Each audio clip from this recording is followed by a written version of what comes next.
Salut à vous tous et je vous dis bienvenue encore une fois sur Foot avec Lucien.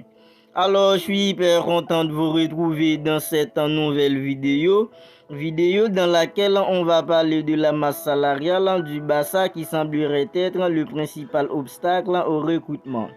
À une semaine de la clôture du marché d'hiver, les perspectives du FC Barcelone s'assombrissent. La maigre marge salariale du club rend presque impossible la signature de tout renfort en janvier, malgré les départs actés de Gérard Piqué et Memphis Depay. La Liga ne veut toujours pas bouger d'un cil sur la question du fair play financier et le conseil d'administration du FC Barcelone semble résigné à l'idée de ne pas pouvoir faire signer des renforts lors de ce marché hivernal. En principe, on s'attendait à ce que la structure économique du club en Blaugrana donne une marge salariale suffisante pour ajouter un joueur après les départs de Gérard Piqué retraité et Memphis Depay à l'Atlético Madrid, mais la réalité est très différente. Après l'activation de levier durant l'été, le Barça est passé d'un plafond salarial de moins 144 millions d'euros en juin à un plafond positif de 656 millions d'euros pour la saison 2022-2023. Cependant, l'élimination précoce de la Ligue des Champions de l'UEFA et d'autres événements imprévus en raison de certaines décisions de gestion ont conduit le club à un endettement élevé et à enregistrer une fois de plus une limite négative en décembre de moins 135 millions d'euros comme notifié par l'association des employeurs.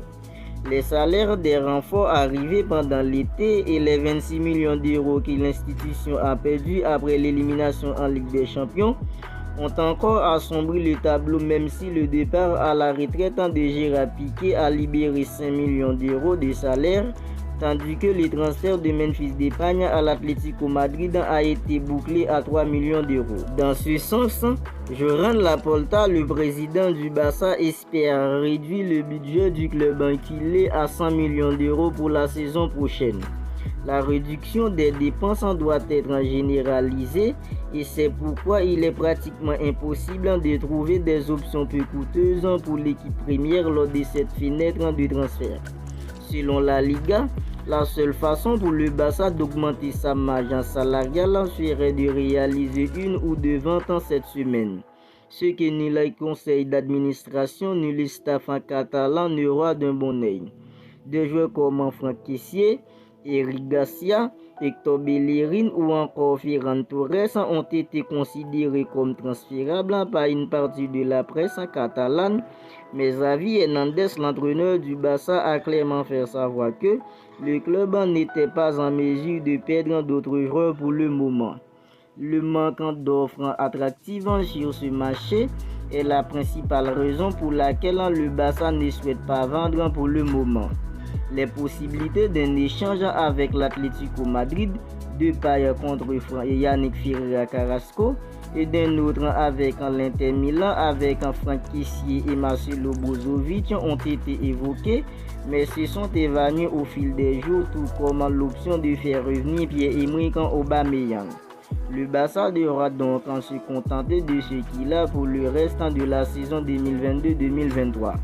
Mais en été, ce sera probablement une autre histoire. Alors c'est ainsi donc qu'on se termine cette vidéo. Alors si elle vous a plu, n'hésitez pas à commenter, liker et si ce n'est pas encore fait, n'oubliez pas de vous abonner à la chaîne pour ne pas manquer toutes les dernières actualités du Barça. Alors je vous dis à très bientôt pour une autre vidéo.